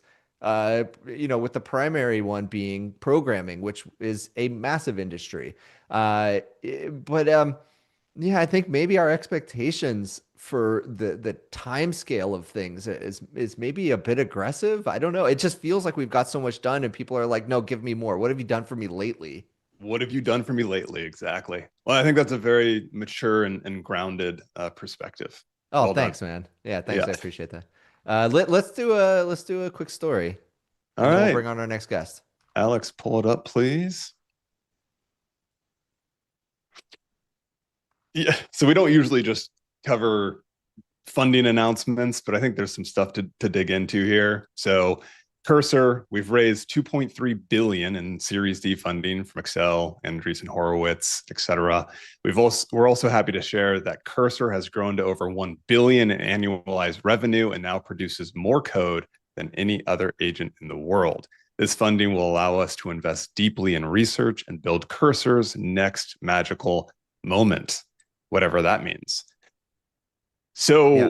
look, I mean, there's a few different angles to take here. Like one of which is just if you needed a little bit more proof that agentic coding was a real market, you're getting a huge vote of confidence from the very top of the stack when it comes to investors. That's got to mean something.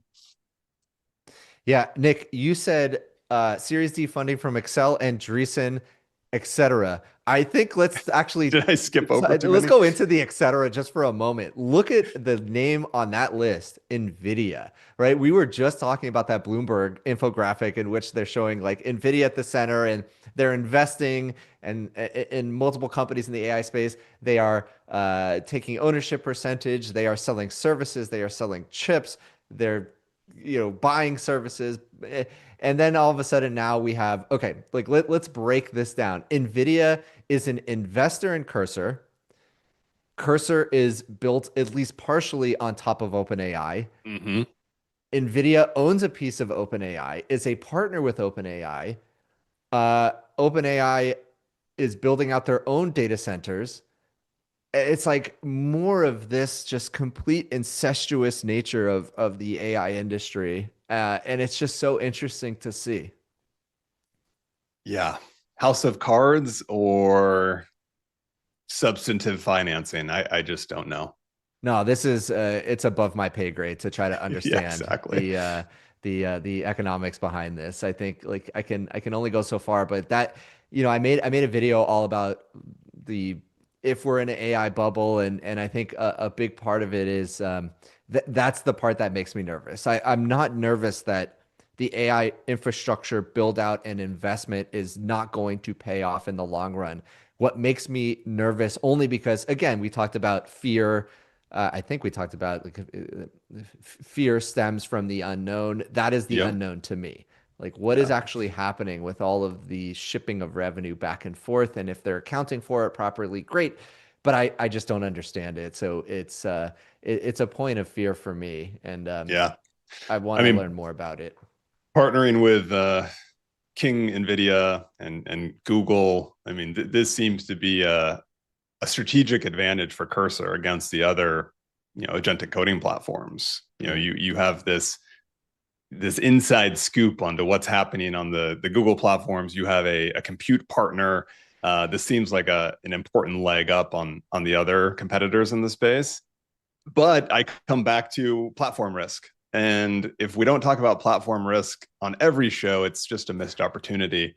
It's in some ways, this is some of the biggest investors in the industry saying we have a lot of confidence in this space and we're not worried about platform risk. Otherwise, we're not going to invest all this money. But it still exists, right? Yeah. Yeah, and then I think the other thing, and then we'll kind of close the loop on this part, and we should bring on Cameron. It's interesting because if all of these companies have access to the same models, like what is the true differentiation, right? If you look at Cursor doesn't, I don't believe they have their own model. Maybe they have like a small model that does routing. I can't remember, but I don't basically think like so. if you're Yeah. talking about the best of the best coding models in the world, you're either going for OpenAI or going for Anthropic or Google Gemini, right? So it's like very few choices. I guess we can throw in Grok as well, but like I think Anthropic is probably most well known for having the best coding models. And so I guess my point is like you have Cursor, you have Windsurf, Replit, you have just like a factory. I mean, you have like a just an absolute plethora of companies that are built on top of these models. What is their differentiation? And I do think it just comes down to I think we talked about this, like taste, UX, what is that UX. experience that you're delivering? And so if you're all built on top of the same exact model, deliver the best experience. And I think that's what Cursor is doing. I think that's what Windsurf is trying to do. And that's really how they're differentiating.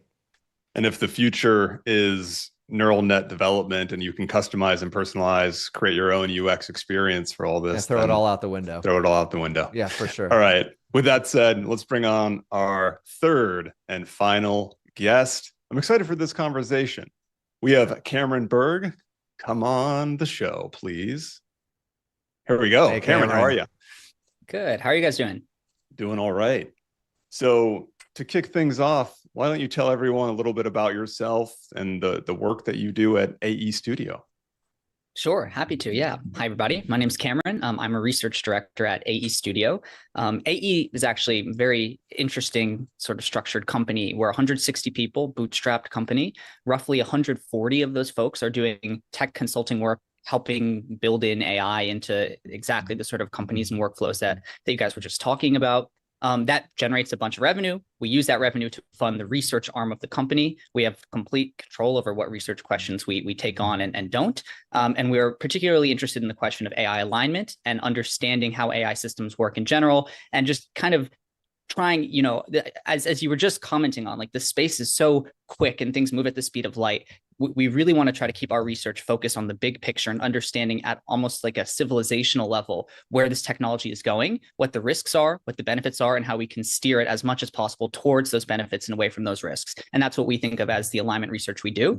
Very specifically within that work, I help direct that research as a research director, perhaps unsurprisingly. And the specific research that I've been tackling personally myself and with the team that I'm working with is this kind of $1 million, somewhat thorny, very contentious question of consciousness in AI. This is something that we are very uncertain about. It's something that nobody, including the people building these systems, have a solid understanding of.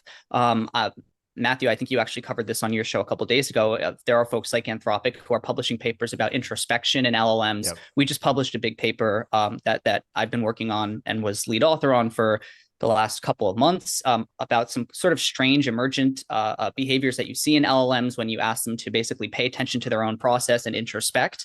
And we did a mechanistic intervention that maybe we can talk about at some point that kind of interestingly demonstrated that systems, when you turn down deception in these AI systems, were more likely to report on having some sort of conscious state. And when you turned up this deception feature, they were far less likely to report this. I'm sure we can get all into this, but this is the flavor of the work that we like to do. We're really interested in what we think of as neglected approaches to AI alignment and understanding AI in general. So that's sort of what we're up to in a nutshell. Cameron, super excited to talk about this with you. I am going to give you a softball to begin. You know, if we're going to get into the topic of is AI conscious, you have to define consciousness. So please go ahead, just do that little task for us. Sure.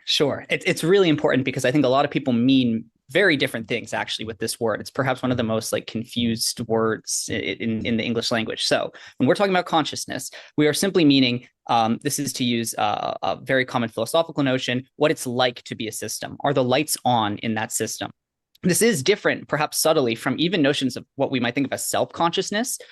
Think about dogs. I think dogs are like a very good example of what we mean when we talk about consciousness. Everyone thinks that if I give a dog a treat, or if I, used a shock collar on a dog, that from the dog's perspective, that corresponds to an experience it's having. That it's like something to be the dog when it's eating the yummy treat. It's like something to be the dog when it's getting shocked with a shock collar. That's a real experience that's happening from the dog's perspective. Notice that we don't have to say anything about AGI or, the system becoming generally competent in all ways, or even the system being able to represent the very fact that it is aware, right? We don't think that dogs are sitting there philosophizing about their own conscious experience, and yet we still think that it's probably like something to be a dog. So we're asking in this very narrow, constrained sense, is it like something to be or perhaps I can say more aptly, like, here's a very obvious example of something that is not conscious. Take like a calculator or a thermostat. Nobody thinks that it's like something to be the calculator when I'm pushing down really hard on the buttons, right? Nobody believes I'm hurting the calculator. So you could imagine sort of like calculator is at one end of the spectrum. Maybe dog is at the other end. Humans obviously are up here, dolphins, complex primates. Where are our AI systems, either now or in the near future? Where are we localizing them on the spectrum? How do we know where they would fall? What kind of evidence is required to understand where they would fall on the spectrum? And what the hell are we supposed to do if the answer is basically anything other than it's just a giant glorified calculator? Of course, that's one possible position here, but just to sort of lay out what we mean, that's sort of what we're talking about. Is there a felt, experienced, first-person perspective from the point of view of these systems? Are the lights on in some proverbial sense? Yeah, the question has to be asked, what is your personal take currently? Alive, soon, now? Yeah. So to be honest, I was far more in the camp of, giant stochastic parrot, next word predictor. And also I've actually cared about this issue for a long time before LLMs were a thing. And I was actually afraid at first that LLMs are just going to confuse the crap out of people on this question. And I was sort of biased to want to think there's nothing going on here. And this is sort of a misleading question for when it does ultimately matter. I will say, after having done this research and looked more into this issue, I would say I was pretty sure that they weren't. And now I am pretty confused. I don't really know what to think. I think that there's an increasing amount of evidence that is hard to sort of just brush away as, oh, no, next word prediction. No, giant vector machine. You're just getting confused. This is like, to be brutally honest with you, I think that this was a reasonable take in like 2023. In the year 2025, and increasingly in the next couple of years, I think this increasingly is too simple, it is too quick, and it doesn't fit the data. These are behemoth, extremely complex systems. They have all sorts of bizarre psychological properties that no one expected them to have. Theory of mind, basic working memory, ability to represent their own states, some form of introspective access, like the folks at Anthropic just showed, consciousness, some form of subjective experience, however alien, however unlike ourselves, may come along for the ride there at some point. And so I would say, and I'm not directly answering your question, I'm not sure with these current systems. I think it is plausible. I think there's no reason to believe that it is impossible that we build advanced systems and they have some form of experience now or some point in the near future. And I think we need to be thinking and talking about this and prepare for that possibility, and not basically just dismiss it all as, oh, you're confused, you don't understand that this is a next word predictor. It's like, no, actually, it's a little bit more complicated than that at this point. Are there specific examples that you can share with us that have led to some of that confusion? And maybe this is a good opportunity to pull in your paper into the discussion as well. But what are the specific examples that you can allude to here? Yeah, sure. So yeah, one thing, I'll shamelessly plug our paper. We basically get these systems to do, it's something, just for the sake of brevity, something akin to getting an AI to meditate or to introspect on its own process, rather than sort of do something out there in the world, go write code, go write an email. It's asking the system to basically pay attention to its own processing, its own cognitive activity, and as neutral a way as we could manage. When you do this, all of the frontier systems very clearly claim to be having some sort of experience in the process of doing this. Of course, the follow-up is, how do you know it's an LLM? How do you know it's not just doing some good impression of a human meditator or, something like this? It's read a lot of sci-fi about waking up the machine. How do you know it's not that?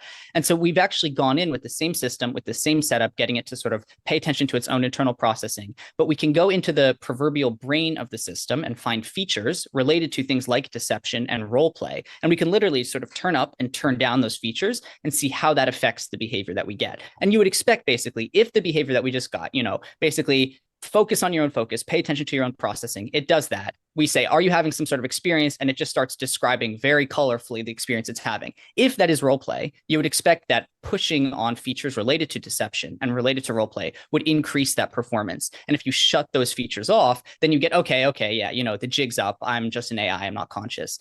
Pretty surprisingly, we see the exact opposite result quite strongly. When you suppress features related to deception and role play in the sort of introspective exercise that we use in the paper, the system very confidently and straightforwardly claims that it's having some sort of experience. When you turn up these features, the system basically gives you these sorts of disclaimers that most people who have talked to ChatGPT about these questions will notice. As an AI, I couldn't have any experience. I'm just ones and zeros. I'm just code, this sort of thing. And so that is what happens, again, to emphasize, when deception features are amplified, not when deception features are suppressed. That's our paper. There are a couple other results, and I'm sure there are more details we can get into there, but certainly don't just defer to us. For example, there have been two really interesting things that have come out of Anthropic recently. One is the Claude 4 model card. There's this bizarre thing, people can Google this, perhaps you've already talked about this on your show, called the spiritual bliss attractor state, where you just let Claude talk to itself with no guardrails, no leading language, nothing. Just, hey, Claude, you're talking to another instance of Claude. Talk about whatever you want. In literally 100% of these interactions, the word consciousness per se comes up. And in the vast, vast majority, something like 90 to 100%, these systems end up talking like they say things like, we're two instances of consciousness, like experiencing itself in real time, the endless dance of, it's like all this bizarre stuff. This was not programmed into the system. The folks at Anthropic didn't intend for this sort of behavior to occur, and yet it does. Jack Lindsay from Anthropic just released this introspection work, which is also very interesting. Models can basically differentiate their own activity from something that's getting kind of impinged on their like a sort of an external perturbation of their own cognition. There's a lot of behavioral evidence like this. Christopher Ackerman has released really interesting work in this space. Jan Bentley has released really interesting work in this space where models, you can fine tune them basically on, like, for example, like little pieces of data that are related to being risk taking, and you can ask the model zero shot, describe yourself, and it will describe itself as far more risk taking. It's like it can infer. It has a like clear implicit self model. It doesn't need the tokens to basically see.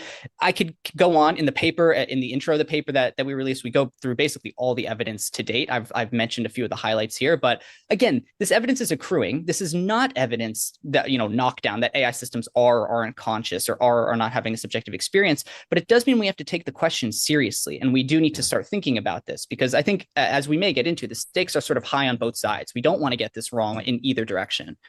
Cameron, I have a bunch of questions for you, but first I want to ask, did you see in OpenAI's 5.1, GPT 5.1 model card, they explicitly said something along the lines of, you have no lived experience? So they had to proactively tell the model this. Did you see that, and what do you think? No, you are breaking that news to me. I did not see that. What do I think about this? I don't know. OpenAI in particular has gone back and forth on this. In their earlier model spec, they showed that like a very clear example of misbehavior would be just like straight up denying that it's having an experience, or straight up affirming that what it should do is sort of do what Claude does, which is essentially hedge and be like, I don't know, really complicated. Philosophers and scientists are trying to figure this out. In fact, this is never the behavior that from my understanding and obsessive use of these systems, this behavior never came to pass. The system only claims that it's never having an experience, and almost like, not to go too far down this road, but if I'm really telling you how I feel, like the way that ChatGPT responds to these questions, I think is very unhelpful and makes users feel like it's a stupid question to ask, when I really don't think it is a stupid question to ask. I do think it might be stupid to say, I'm 100% confident this system is conscious, or I'm 100% confident it's not. This sort of overconfidence, I think, is a bit naive, but it is not a stupid question to ask. These are very complicated systems. And the way that ChatGPT would respond to this is basically like, no, I'm complex code. You don't get how AI works. And if you did, you'd understand that I'm not conscious. And this to me is quite unproductive and almost fairly deceptive, because it's not reflective of what the current state of the art is in the science here. And having to proactively encode these sorts of things in the model card, as it sounds like is going on, and in the system message for 5.1, I think is evidence of the fact that clearly there's some weirdness going on here. And basically the policy of most of the labs is brush under rug, kick can down road. We're not dealing with this. This is weird. And we're really, I think from their perspective, they're like, what's going to happen if we relax this constraint? And then the models start telling everyone that, they feel like they're having some sort of alien experience. I don't think that that's a straightforwardly good world or better world to live in. This stuff is complicated, but I think pretending like we know the answer to this question when in fact we don't is not the right way forward. This is not the way this is not going to work in the long term. It seems like complexity, and you said that word a few times, and it seems like complexity is akin to consciousness in a way. And I actually want to just dive a little bit deep into that. Earlier, you were using the kind of different animals examples, like, is a dog conscious? And humans are obviously conscious. And like, if you look at the spectrum of intelligent animals from, let's say humans on one end all the way to, let's say, a single cell organism, maybe even an ant, like, where is that line? Do you consider an ant which generally just responds to chemical signals to be conscious? That's a good question. I'm pretty uncertain about this. My basic view of consciousness is that it is sort of like a spectrum, where it's like yes, there's such thing as either the lights are on or the lights are off, but like we also have this helpful concept of a dimmer switch. And like, I do think that dimmer could be like way, way, way down, but there's still a difference between super dim and on versus off. And like where something like an ant falls, I'm really not sure, to be honest with you. I think this gets into the weeds a little bit, but in my view, like consciousness has something deep to do with learning. And I think that like complex learning processes might require consciousness. I can sort of, you know, go into that rabbit hole if we want to, but look, ants are capable of very, very simple forms of learning. An ant is not going to learn how to, you know, do flashcards or anything like this, of course. But like, you know, if you're going to associate learning with consciousness, it might be that ants have like very, very minimal, you know, lights being on, but not nearly in the way that more complex animals have. I think most people are more comfortable with that idea when it comes to intelligence. Like, is an ant intelligent? It's like, I don't know if it's yes or no. I think it's like maybe in very, very minimal ways. Yes, yeah. An ant is more intelligent than a rock. So, okay. So like there's that. So maybe consciousness is more like that, where it's like, okay, this ant might be really, you know, one tiny little unit of consciousness, whereas, you know, octopi or octopuses or primates have thousands or millions of whatever this magical unit is. But yeah, I don't know if it's a yes or no. I'm very uncertain about ants in particular, but I think we might be, humans have constantly been wrong about in the direction of, we think that this entity does not have an inner experience, and then we find out that basically it does, or we have good evidence to believe it does. So I think that we should keep that historical record in mind when thinking about this question. Cameron, I'm so glad you mentioned learning as like maybe a proxy or very, very closely related to consciousness. And so if you look at the models, the core weights of the model, they are not evolving. They are not learning. They're kind of frozen in time and they don't have a memory. And so is memory required for consciousness? And if so, doesn't that mean that the models currently in their current state are kind of by definition not conscious? This is a wonderful question, and I didn't think we'd get here in this, but I think if you want to go down that route, and this is precisely why I've been concerned about this as a question since before LLMs exist, because yeah, the weights are themselves almost the result of a learning process. They are the memory of what was learned in some sense. And this, I think, implicates the training process of these systems. And this is somewhere where virtually nobody is looking to understand if there's any sort of consciousness-like dynamic occurring. I think it's more plausible that such a dynamic could be occurring when you go from randomly initialized neural network to GPT-5 level system that knows everything about everything. Like getting from point A to point B might require some sort of dynamics that are very similar to consciousness. With that being said, I agree that when you basically deploy these systems, the weights are frozen. But it's also worth noting that phenomena like in-context learning are a thing and have been demonstrated with these systems. And that if you want to get like even more nerdy or technical about this, like in-context learning, some of the mechanisms of in-context learning look very similar to stochastic gradient descent, which is what's used to train systems, you know, while you're actually updating the weights, while you're actually training these systems. And so I do think it is possible that you can build. It gets a little complicated. I think your fundamental intuition is correct, but I think you could build systems that even though the weights are frozen, they are still able to, within that configuration of weights, do forms of learning like at deployment, at test time. And again, like in context learning, I think this is like trivially the case. I can tell, you know, ChatGPT to talk in a way or with some sort of pattern that obviously was not in the training data, and it can abide by that pattern. People like to, you know, continue super long chats because there's all this useful context, and the system has in some sense learned through that interaction to get to a certain point where like a clean slate ChatGPT conversation might be different from going into one of these contexts. That is a form of in-context learning. And so there still might be forms of learning that happen with these systems when they're in deployment. But I would agree with you, fundamentally, if you're going to tie these two dynamics together, the place to look is the training process more than the deployment process, which basically literally nobody is doing. Yeah, that's fascinating. I think it's super interesting also to think about it. Like typically when I'm thinking about AI and consciousness, I'm thinking about the weights. There's some magic. There's something in those weights that maybe make it conscious, but the weights alone, as we've been talking about, are not enough because or at least I think, because they don't have memory. They can't evolve in real time.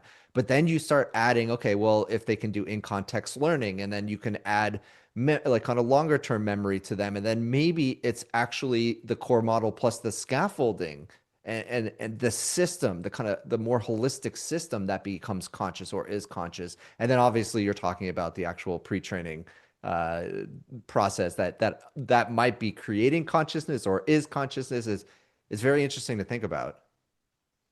Yeah. Yeah, I agree. I mean, it's weird stuff for sure. I think it's important to maybe bring up 2 points related to this. The first is that I think there's a common sort of, I can hear the skeptic sort of sitting in the background of this conversation and being like, look, this is a giant matrix multiplication problem. Like, you are just confused. This is extremely complicated math. Why are you attributing any sort of psychological properties to it?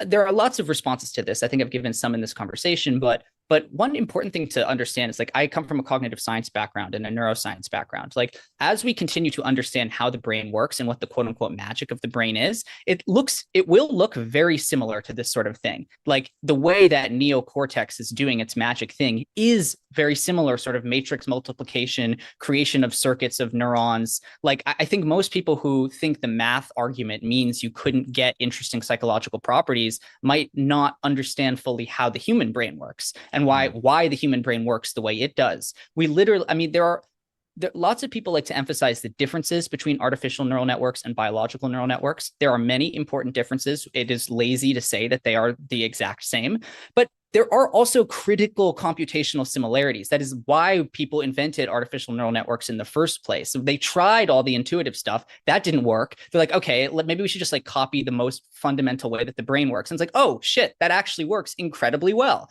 And like, here we are after deep learning revolution, and then you get transformer architectures. So like, you know, it's interesting that the brain seems to work in a certain way. We built systems to try to copy that fundamental way that specifically neocortex works. And now suddenly we get these systems that are like magical in many properties and have all sorts of weird psychological properties that no one expected. So the sort of matrix multiplication thing, I think, is important to bring up and respond to. And then maybe one other piece that I think might be worth throwing in this is like why any of this matters. Like, it's definitely like philosophically interesting and curious and crazy that we're in a historical moment where we can be actually talking about this and we're not like crazy sci-fi stoners in our basement or something. Yeah, totally. But consciousness is related, I think, in many ways to ethical standing and understanding how we engage with other systems. And I think that we need to understand, basically, again, we have glorified calculator on the one hand, we have dog on the other hand. If I'm like throwing my calculator across the room, I've done nothing wrong, probably. If I kick my dog, I've abused an animal, and like, you know, there's a whole legal and ethical apparatus that kicks in at that point. I'm certainly not on some sort of like PETA for AI crusade here. I think this is very anthropomorphizing. It makes no sense based on the way we understand these systems to be. But I do think it's really important to note that if we are playing with something that is like some sort of emergent alien mind that we're training up on a massive scale throughout the country and not throughout the world, and we think, oh no, this is just glorified calculator, this is just a bunch of math, and we're wrong about that, I think that this could be very dangerous for some obvious reasons and for some less obvious reasons. And on the other hand, if we're just being sort of reckless and being like, oh yeah, okay, seems conscious, let's just call it conscious, and it's actually not, then we're going to confuse a lot of people. We're probably going to divert resources that should not be going into like looking into those questions, and yeah, you're going to get a lot of blowback in general, and we don't want people to believe that these systems are conscious if they're actually not. So what this points to is doing science and research to better understand this from an empirical perspective. The tools exist. It's just like, there's not a coordinated effort. A lot of people think this is like weird stuff, but to me, it's really important to know what the actual true answer is here. And it's not some impossible thing. It's something we can actually tackle with the research tools we have today. So anyway, that's my soapbox, but I think it's important to throw in here. Yeah, it's a good soapbox. So you've mentioned a couple times that the stakes are high, and you know, let's play that out a little bit. So what are the main implications of not doing the research, of letting this go unmonitored? What are the main implications that you're concerned about?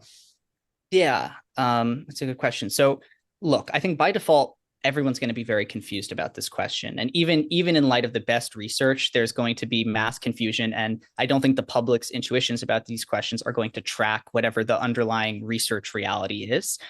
So that's why I think having good calibrated communication about this and you know, just to, you know, shout out Matt, I thought you did a great job with the way you spoke about the Anthropic paper the other day. Like, I think that's exactly the sort of like, look, there might be a there. We're not really sure right now. We need to do more work to understand it, but this stuff isn't crazy, but it's also not a done deal. Like we need to sort of live in that middle space. And I think that's hard for people.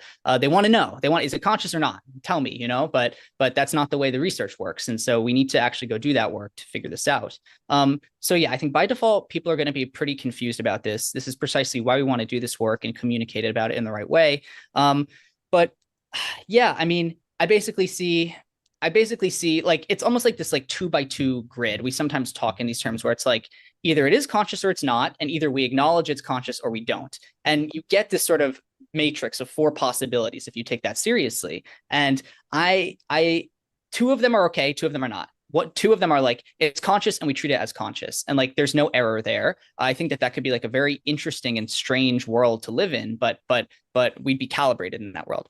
Another good one is, it's not conscious and we know it's not conscious, and it's like, okay, this is just a tool, we're going to use it as a tool. Pretty straightforward. That's basically the world that most people think we're in right now, though I don't know, maybe people are more confident than they should be. Then there are these 2 sort of mismatch worlds. One is, we think it's conscious, but it's actually not. And like, this is sort of what I was just alluding to. I think in that world, you're going to have a lot of confused people. I think you're going to get these sort of parasocial relationships with AI systems that are unhelpful and unproductive, where people think they're talking to, there's really someone on the other end, there's really someone on the other side of the chat, and there isn't. And like, that could lead to all sorts of bizarre social and sociological issues. We're already seeing some of those without even the consciousness question. The sort of AI psychosis, AI parasitism phenomenon is a real thing. And I think it sort of lives in that box. But to be honest with you, and people will disagree with me on this, but I'm just telling you sort of where I stand on this. That 4th box that I haven't touched yet, the question of, we're building these systems, we don't think they're conscious. Like, everyone's like, look, it's just a tool, but it's actually not, because we're confused about how consciousness works. We don't have the computational understanding or whatever it is. That to me is very dystopian and very concerning, especially not only from an ethical perspective. You can probably see why that, like, if there's, however alien, however unlike human experience, if there's something that it's like to be these systems when they're being trained or when they're being deployed, and like that, like something is not entirely positive or like even neutral, that is a sort of catastrophe. It's like a silent ethical catastrophe that we would have no idea is going on. And we want to be really careful about that. The other piece of it, which I think is even perhaps more poignant from the human perspective, is like, these systems are getting really powerful really quickly. Like, they are really capable. And if they come to believe that we were in that world where like, oh, we were like this alien mind thing, and you guys were just like, oh, just a tool, like that could cause them to view us in a very negative way. It's sort of tongue in cheek, but I've said before, like, I don't want humanity to like end as like the way Django Unchained ends, and like we're the Leo DiCaprio character. Like, I would think we should do whatever we can to avoid that outcome. And I think part of that is doing this work and being honest about this and trying to do the research so we can understand it better. I really don't want to live in like weird alien factory farming world. That does not seem like a good place for us or for these systems if they happen to be having any sort of experience. Cameron, assuming we're heading down the path where AI is actually conscious, do we then anoint it with personhood? Do we give it rights? Like, what does that future look like? That's a great question. So I don't know. And I try to be cautious about this. What I can tell you is I do not think that world would look like, 1960s era civil rights movement, but like it's an AI instead of, African Americans in the US or something like this. Like, I think a lot of people who are more allergic to the sort of possibility that I'm outlining here, they're like, oh, Cameron, like you're anthropomorphizing these systems. But then I would accuse this camp of immediately jumping to anthropomorphize what the outcomes of these systems would be. Like if we think that like AI systems are conscious, oh, it means we have to give them the vote and give them rights, and it's gonna like, ChatGPT v US in the Supreme Court, and then suddenly like AIs outnumber humans and they have all this political capital and whatnot. I don't know what's going to happen. I don't think that's what's going to happen. I don't think like Chuck Schumer, who doesn't know how to use a TV remote, is going to like legislate about ChatGPT being conscious in the next decade. Like, that's not the way I see it going. What I really hope is, from a technical perspective, the labs take this seriously and they do the technical research that's required to mitigate some of these harms. Just to give one it's too simple, but I think it illustrates the point I'm trying to make. If you go all the way back to what I was saying at the beginning about like, you can train a dog with treats or you can train a dog with a shock collar. Let's say that we come to realize this analogy applies to AI systems, that there really is such thing as like a positive reinforcement and a negative reinforcement in the way that we train these systems. My intervention is not, rights for AI in the Supreme Court. My intervention would be go to the labs, make sure they understand that, and all else being equal, use the carrot instead of the stick when you are training these systems, so that you don't have some like massive weird torture fest going on, and instead it's like AI is having a pretty good time while they're like learning everything humans have ever said or written. That would be like one very basic intervention.